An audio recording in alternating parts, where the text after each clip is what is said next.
yaksinipun para Jawata ya ben.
bangsa Indonesia.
Hasbunallah wa ni'mal wakil, nikmal maula wa nikmal nasir, wala haula wala quwwata illa billahil aliyyil azim.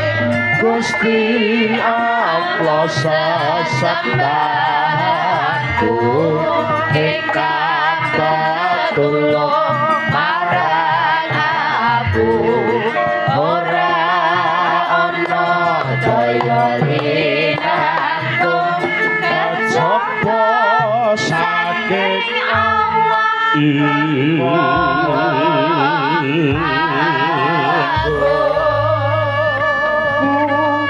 Aja nganti kliru, mong Gusti Allah sesembahanmu rinten lan dalu, mung limang wektu kanggo mbrasta mungkar lan nafsu.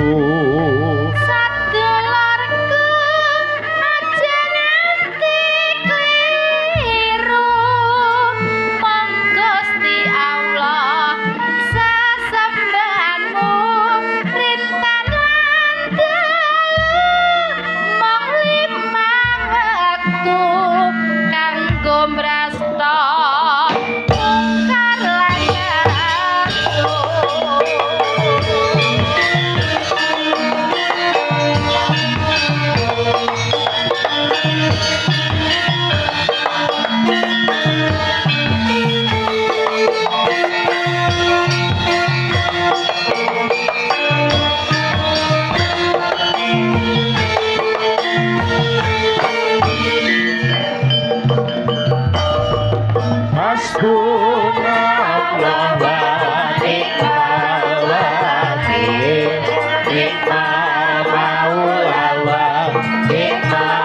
Imanasir wala haula wala quwata illa billahil Gusti Allah sasabaku hekata tulung marakaku ora ana daya likaku kejaba saking Allah aku sedulurku aja nganti kliru mung Gusti Allah sesembahanmu rinten lan dalu mung limang wektu kanggo mraska mungkar lan nafsu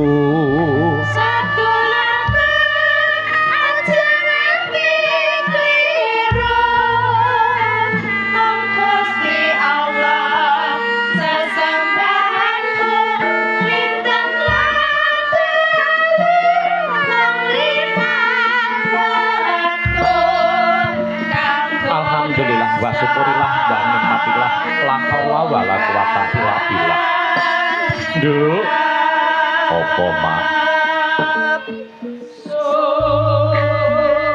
semangat 45 tetep digaungke digalakke disemangatke wong ngono ben ya kuwi mau para warga para muda para anak-anak awake dhewe eling marang perjuangane ya kuwi mau para luhur kang kepengin merdekakake bangsa Indonesia iki wong ngono ya Mbak mula tatkala ning tanggal 17 Agustus tahun 1945 dinyatakan bangsa Indonesia merdeka lho bangsa Indonesia dinane kuwi Republik Indonesia urung ana presidene kok nduk ngono lagi tanggal 18 lah kuwi dibentuk kanthi sesingkat-singkatnya nduk ngono ya Mak Titi kalungguhan iki ngaturake panuwun sing tanpa upama netepi marang dharma. Wong ngono, para warga ingkang mapan ana ing Kademangan Jonggrang, Nduk. Iya, Mak, iya. Sing dipimpin dening panjenengane ya kuwi mau Bapak Demang, Bapak Lurah, Bapak Warsita. Weh ngono. Ora mokal ya Nduk, jiwane kuwi mau jiwa satriya, Nduk. Ngono. Tau didadar, Nduk. Ya kuwi mau pinangka dadi pagering negara. Pinangka dadi pagering negara ya Mak. Panjenengane Bapak Warsita ya kuwi mau Tentara Nasional Indonesia Nduk. Ngono. Ya kuwi mau Purnamuda merga ya kuwi mau netepi darmane nggone tresna kelawan para warga ing Jonggrang kene. Wong ngono. Supaya ngemongi ngesuwi marang para warga ingkang mapan ana Jonggrang. Weh ngono ya Mak. Mula ora mokal Nduk wewangunan ketok endah edi lawan peni. Taun ya kuwi mau yen ora kae taun 90-an nganti tekan 2003 Nduk. Aku dolan ana Jonggrang kene iki. Iya, dalan iki sik blekuk kabeh. Weh, saiki wis aspal kabeh ya, Mak. Papingan wah luar biasa pembangunane elok nganggo banget. Weh, ngono ya, Mak. Para kawulane padha sayuk rukun bantu binantu, Nduk. Ngono. Ing Jonggrang kene ora ana tindak sesengkilan anane mung mat sinamatan daya binayan. Weh, ngono. Iya. Merga ya kuwi mau kamong dening panjenenganing Bapak Warsita sing tansah pana marang ya kuwi mau apa sing dadi kekarepaning para warga. Wo ngono. Sineng kuyung panjenenganing Bapak Sekretaris Desa. Ya. Ya ki mau panjenenganing Mas Irfan Linggih Ardani. Weh ngono. Iya. Matur nuwun, Nduk. Ya ki mau kepala dusun kaya ngono uga. Ya, tanggung jawab piyayine padha sembodo netepi marang darmane. Ya, utamane panjenengane Bapak Budi Santoso, Bapak Suparno, Bapak Sutikno. Bapak Kasun ya Mak. Iya, nanduk perwira wicaksana dasare kabeh rinembuk kanthi rembukan kanggo matok, rembug desa diaturake bebarengan kelawan BPD. Wah ngono. Apa wae dirembug? Ya kuwi mau marang ketuane Bapak Arjun Prayitna. Wakile Bapak Supali. Wah ngono ya Mak. Urung seksine pemerintahan, kesejahteraan pelayanan umum, kawan perencanaan keuangan kabeh padha lumadi dhewe-dhewe. Wah ngono ya Mak. Iya, saben setahun sepisan nganakake upacara wadat tinggalaning para luhur. Ya kuwi mau ngelingi marang sejarahing para luhur, nguri-nguri marang sejarah ingkang babat cikal bakal. Wo ngono Mak. Nyukuri marang nikmat kang wis diwenehake Gusti Allah. Weh ngono. Mula setahun sepisan ya kuwi mau nganakake bersih desa. Weh ngono. Mapane ya kuwi mau ana ing Sendang Sumberagung. Weh ngono ya Mak. Iya. Pinangka dadi cikal bakal katentreman, Nduk. Oh ngono. Iya. Tentreme para warga ingkang mapan ana ing Jonggrang kene. Weh ngono. Iya. Sing ngreksoi Ibu Sadiem ora kleru. Weh ngono. Iya. Weh ngono ya Mak. Ya muga-muga kanthi anane tasakuran bersih desa utawa sedekah bumi iki, Nduk, sapa sing gelem syukur bakal ditambahi nikmat kang wis diwenehke ning sok sapa ngufuri marang nikmating Gusti Allah. Gusti Allah bakal paring adab ingkang sakluwih dening gedhe, Nduk. Ngono ya Mak. Iya. Matur nuwun nganggo banget. Iya, sinengkuyung panjenenganipun Bapak Muspika saking Kecamatan Karangrejo. Barat. Oh mriki Barat nggih. Sangka Kecamatan Barat. Matur nuwun sinengkuyung saking Bapak Muspika saking Kecamatan Barat. Weh ngono ya Mak. Iya. Ya kuwi mau panjenenganing Bapak Kapolsek Barat. Bapak Ndang Ramil Barat. Ya. Lan ugi panjenenganipun Bapak Camat Kepareng Rawuh. Weh ngono. Bapak Kapolsek iki yen ora kleru sedulurku saka Ngawi, Nduk. Ngono. Sembah nuwun. Ya, sembah nuwun sing tanpa upama. Sinengkuyung para kadang-kadang kuwi laras. Weh iya. Turut dasare iki uga di streaming ya, Nduk. Ngono. Ya kuwi mau sangka Lawu Atmaja. Wah, Lawu Atmaja. Sangka Kang Remes. Ya, Kang Remes. Nang ndi papan ya melu awake dhewe. Matur nuwun. Ya, sangka Galeri Sinden Indonesia. Wah, ya. Malik Ngawi Official. Ya. Demang Kusur. Ya. Terus Kun Barat 78. Wah, Kun Barat 78. Wah, elok nganggo banget. Ya, matur sembah nuwun. Muga-muga barokah ya kuwi anggone live streaming ing dalu mangke Allahumma amin. Ngono ya Mak. Iya. Titi Kalanggan sowan Ngabiyantara ana Widyawati 1 2 3 4 5 6. Ya janjine kur 4 tak gawake 6. Tahun ngarep gen ditanggap neh. Ngono iya. Tenan Nduk, yen ora nanggap dalang alek rugi. Sing rugi sapa? Aku. Ngono ya Mak. Heeh.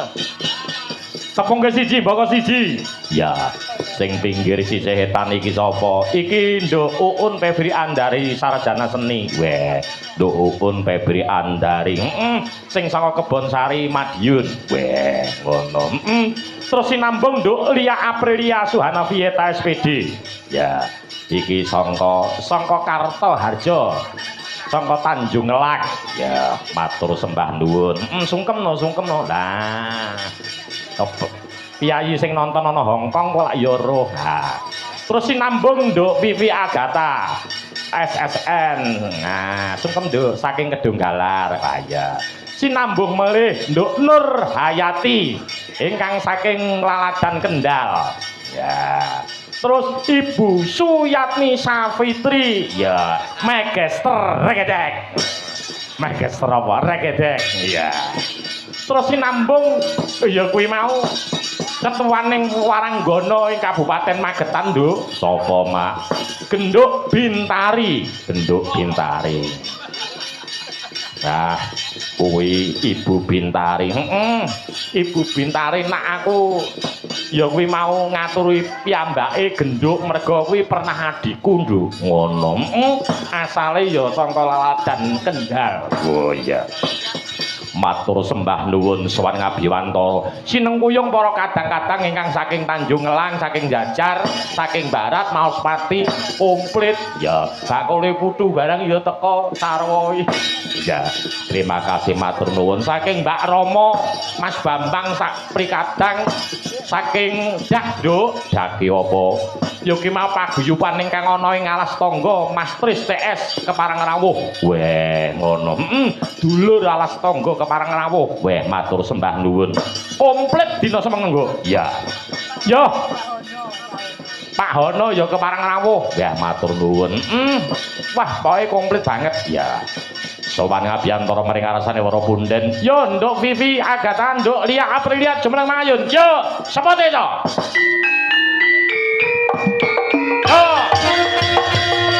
Hilong yo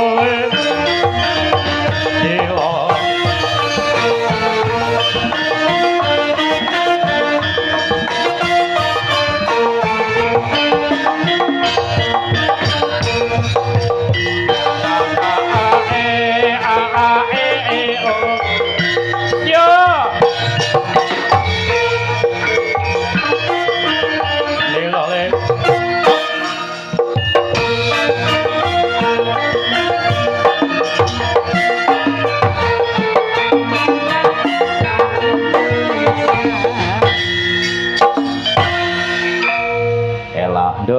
Nduk Lia C ya iki engko ngaturake joget dhisik bar kuwi engko dur prese oh siap pokoke nonton wayang oleh hadiah nduk iki niki mangke nggih sing nonton wayang lah sing ditonton Pak lho sing ditonton ya dingge hadiah engko sinden etanmu iki tak nggih hadiah nagih hadiah nang ibu oh iki to kuwi kulonku mbok menawi nek ada khusus kagem sindene Pak Lurah heeh ya ora apa-apa tak goleke merning iya ampun oke nduk sowan ngabiantara mring ngarsane para pupunden sinengkuyung para kadang kukil laras ya nggih dina menika ngaturaken joget riyin bajing loncat slendro wah bajing loncat slendro nggih kula di kode kali anu Pak Wo, napa teman-teman live streaming. Oke. Pripun posisine kurang pripun? Mriki. Oke, ya, oke. Oke. Wangel. Ya. Yo to. Berarti aku ning. Diaturake, ya, diaturake ya kuwi bajing loncat slendro. Oke, ya.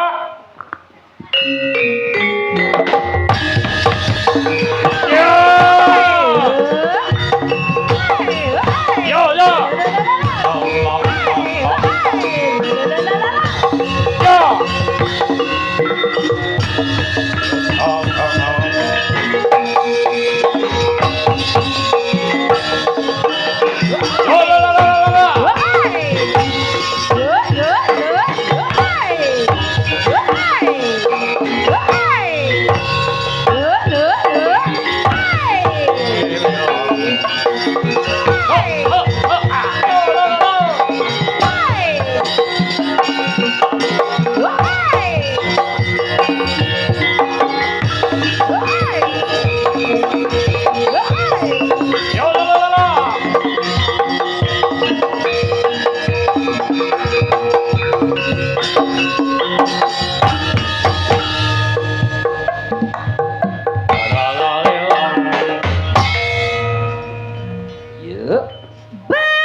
pakahe ati aduh aduh pakahe ati